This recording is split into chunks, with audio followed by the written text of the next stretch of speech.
Yes, please. Please start. I'd put an embargo on myself to give more time to the audience. So please. More about the cooperation with China that you touched upon. It would be nice to hear about that. Sure. Let me start off by saying, I haven't been one of those most directly involved. So you're getting a second-hand account from me. This has gone up and down over the years. There was some quite intense lab-to-lab cooperation in the 1990s that unfortunately was cut off by U.S. accusations that China was spying on our nuclear secrets. I think most of those accusations were unjustified, and certainly China thinks so. So that cooperation sort of got cut off. But in recent years, we've been having a very substantial program of in-depth workshops on particular areas that were agreed between the two sides. So there might be a workshop on insider threat protection at fuel fabrication facilities, or there might be a workshop on computer tools for vulnerability assessment, or there might be a workshop on regulation of guard forces and physical protection systems, or things of that kind. And then in the very recent times, China decided that it wanted to build this Center of Excellence on nuclear security, and the United States worked with China on the design of that facility, and actually, although most of our cooperation with China, we fund the time of the U.S. people, the Chinese fund the time of their people, and there's no transfer of money from the United States to China.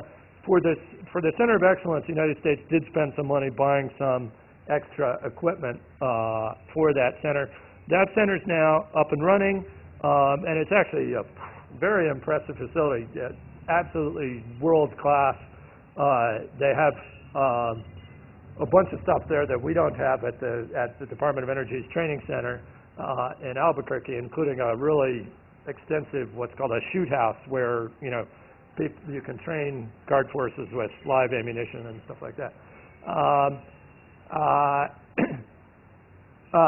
And a lot of the further cooperation will be taking place at that center. The workshops and so on will be taking place now at that center. Now, the result is that the United States doesn't get a huge amount of insight into what China is doing with what it hears from the American experts, in that the Chinese go off and implement at their own sites, and the United States experts don't usually get to go to those sites and see anything. When I visited their experimental fast breeder reactor on the outskirts of Beijing, I have to say the security system there looked like it was designed by Sandia. I mean, it was, exactly on the U.S. model, as far as I could tell.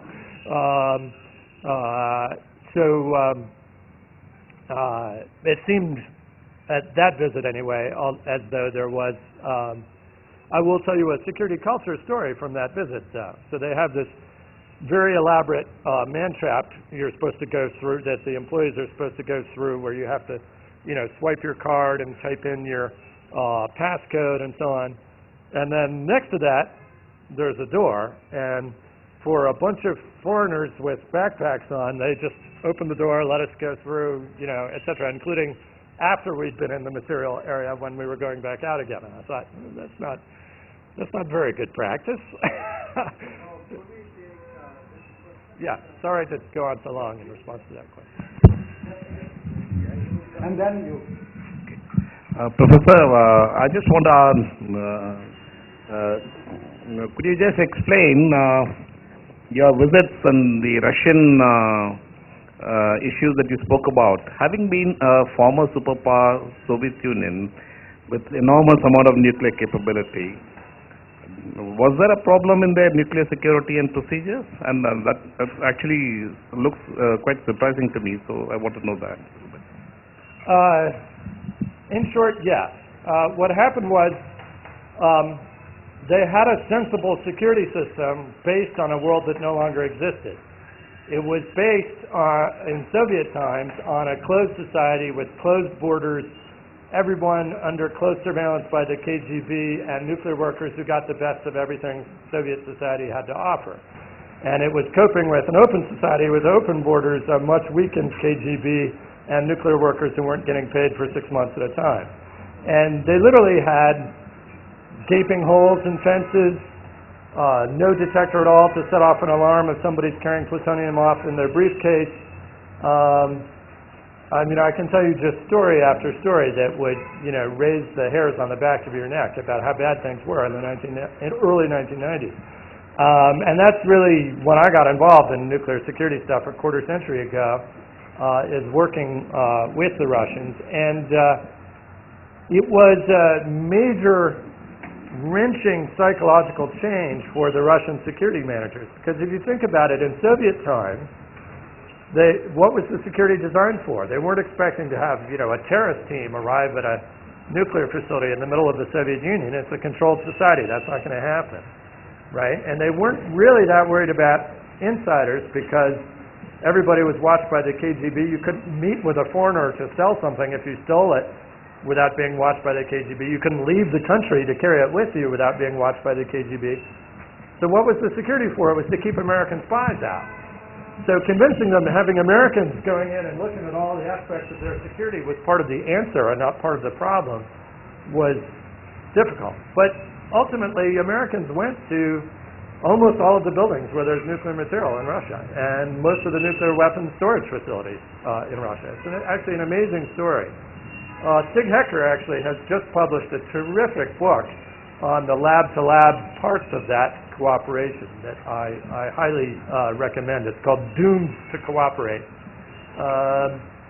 I'll have a review coming out in Physics Today next month. But that cooperation went on. All of the egregious problems got fixed.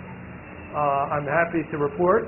There are, unfortunately, still some weaknesses that ought to be addressed, as there are in the United States. So, I mean, there is no such thing as a nuclear security system that's done. But Russia, the United States imposed sanctions on Russia that included cutting off cooperation on nuclear energy, which Russia was interested in, and I and various others said, if we cut off the things the Russians are interested in, the Russians are going to cut off the things that we're interested in. And sure enough, the Russians cut off almost all the cooperation on nuclear security. And then just in the last few days, Russia has followed up by cutting off the agreement on disposition of excess weapons plutonium, the agreement on conversion of research reactors from highly enriched uranium to low enriched uranium, the agreement on science and technology cooperation between our nuclear establishments. And so now it is literally true that many of my lab colleagues who had close relationships with Russian colleagues at their labs, their Russian colleagues have said, I'm not allowed to communicate with you even by email anymore. All right. Professor, I have two questions. One is, once upon a time, say 2-3 decades back, nuclear weapons falling into the hands of rogue states, that was one of the concerns. Of course, not that it falling into the hands of terrorists was not there or anything, but the predominant thing was that. Now, with the emergence of ISIS and many other entities like that, really the scenario has changed. Okay, but what would you say about the future?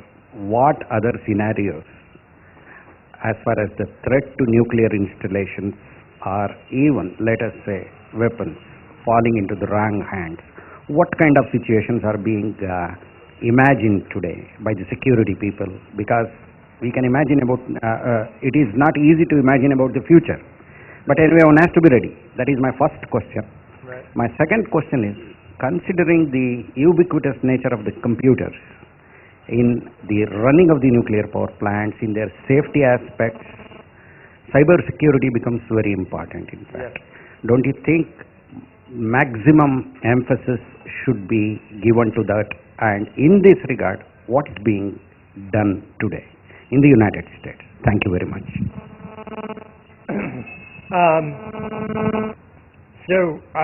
as Niels Bohr once said, it's hard to make predictions, especially about the future. So it's hard to know what scenarios will unfold. But I mentioned a wide range of types of tactics that adversaries have already used in various non-nuclear thefts or attacks on non-nuclear facilities around the world, or in some cases on nuclear facilities. At the South African site at Pelindaba a few years ago, for example, there was an attack by two well-armed, well-trained teams in the middle of the night. One of them penetrated a 10,000-volt security fence, disabled the alarm system, apparently with insider knowledge, proceeded to the emergency control center, where almost all the other alarm systems for the site are routed through. Fortunately for the world, perhaps, encountered an employee there they weren't expecting to encounter. The person who was supposed to be on duty was a quadriplegic in a wheelchair, and the person they encountered was a rugby player, and he got into a tussle with them, and they shot him in the chest, but he managed to raise the alarm, and they then disappeared, having spent about 45 minutes inside the guarded perimeter without ever being accosted by any of the security forces of the site. The other team exchanged fire with the security forces at another edge of the site a while later,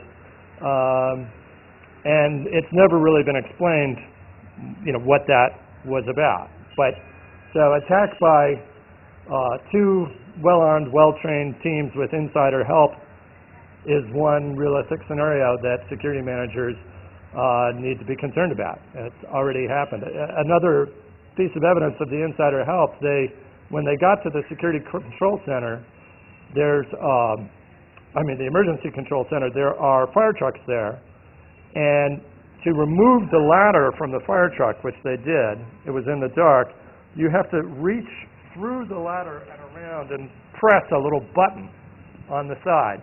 Nobody would be able to do that unless they knew about that button and its location. And they took the ladder off and used it to go up to the second floor window of the emergency control center and go in that way. So it's clear that there was insider involvement in that. And I spoke a couple years ago to the guy who was at that time security manager at the site, and he said, yeah, I'm convinced it was insiders, and for all I know, some of them may still be on my staff. So that was one of your questions, is what are the scenarios? I think terrorist groups are changing and morphing all the time, and people who say, oh, it's impossible that they'll ever be interested in nuclear weapons, I think are just, A, ignoring the history, and B, ignoring the potential for change and growth and development. The Islamic State in particular really believes that the end of the world is coming soon, like next few years, not 100 years from now, that we're in the end times now, and that a final battle between the forces of good and evil is coming, which they expect to win. And if you're figuring on taking on a nuclear superpower fairly soon, it would seem logical to me that nuclear weapons might be something you might want to try to get. So I think it's a serious issue. I think it's an issue for India. I would not at all rule out the possibility of Lashkar-e-Taiba, managing to make contacts not only with ISI, who they obviously have very good contacts with, but with the people who guard the nuclear weapons, or some of them, in Pakistan. It's an extreme scenario, but can we rule it out? In the world of low probability, very, very high consequence events, I don't think you can rule it out. Another issue is how much material is already out there, already stolen long ago, and not under government control right now. And the reality is we don't know the answer to that question. In both Russia and the United States, during the Cold War, the priority was on produce, produce, produce, not on accounting for every kilogram. In the United States, we officially have 2 tons of plutonium that's unaccounted for. In Russia, the situation was worse in terms of accounting. Many people. Yeah. And both you and me have to I take will- dinner. I will do shorter We have to answers. take dinner. Okay. Others have started, yeah. So, cybersecurity, he wanted your comments on... Oh, cybersecurity, yes. Cybersecurity is obviously important. There are major requirements in the United States that both the Nuclear Regulatory Commission, the Department of Energy, Department of Defense have all put in place. In the case of civilian nuclear power plants, they're still in process of implementing those requirements, but how much those requirements will really meet the threat, I have to say, is still a question in my mind. And of course, as we move increasingly toward digital control systems, it'll be more of a problem. The good news is we're also moving more and more toward passive safety. And, if you mess up the control system for a while, a passively safe system has gives the operator more time and more leeway to avoid a disaster. So I think it's yet another argument for the importance of passive safety. So there are two questions more and then we break for dinner. Okay. Yes, the young lady there at the back. I also have two questions. Oh, One is regarding the international liability conventions. I wanted to ask you whether they take care of whether there are clauses that take care of security breach incidents in specific. And the other question is a carryover from one of the afternoon sessions, wherein it was mentioned that there is a safety-security contradiction, where security demands multiple layering of something and which may be difficult in case of an emergency response situation. So I wanted to hear your comments on that. So the liability conventions are relevant, but not very, I would say. I think in many situations, people are exempt from liability if it's caused by hostile action rather than by, an accident at their facility. And also the way the liability conventions and many countries' domestic liability arrangements are arranged, it sort of caps the liability of the nuclear operator, and then beyond a certain level, the government takes over the rest. That's the way Price-Anderson is in the United States. And that reduces the incentive for the operator because, there's a cap on the liability. And I've already forgotten the second question. Safety security interface. So, this is a huge issue. There are areas like passive safety where they completely work together. And I would argue that just as in the United States we've found that safety and good economics of a nuclear power plant work together because you actually are operating the plant for a much larger capacity factor if you're not having inadvertent scrams all the time and so on. I would argue that a well-functioning organization with good leadership and good management is going to be an economic organization, and it's going to be a safer organization, and it has at least the potential, if the leadership focuses on it, to be a more secure organization as well. But there are contradictions, and they have to be looked at case by case and figure out what's the best balance to draw. In an emergency situation at most U.S. nuclear facilities, they have sort of an area where everybody can run out of the building, but not, run away from where they would be checked by security before they left the facility. There was a hilarious episode many years ago in the United States where there was a security test at a plutonium facility where the scenario that was being tested was an insider pulls the emergency alarm, steals some plutonium, and goes running out with everybody else.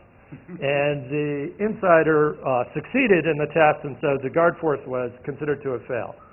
And so they did some retraining, and they tried it again, and the guard force was absolutely determined not to fail this time.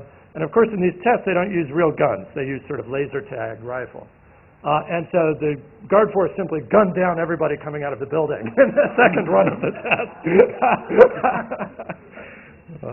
That wasn't the right answer either, obviously. so last question, please.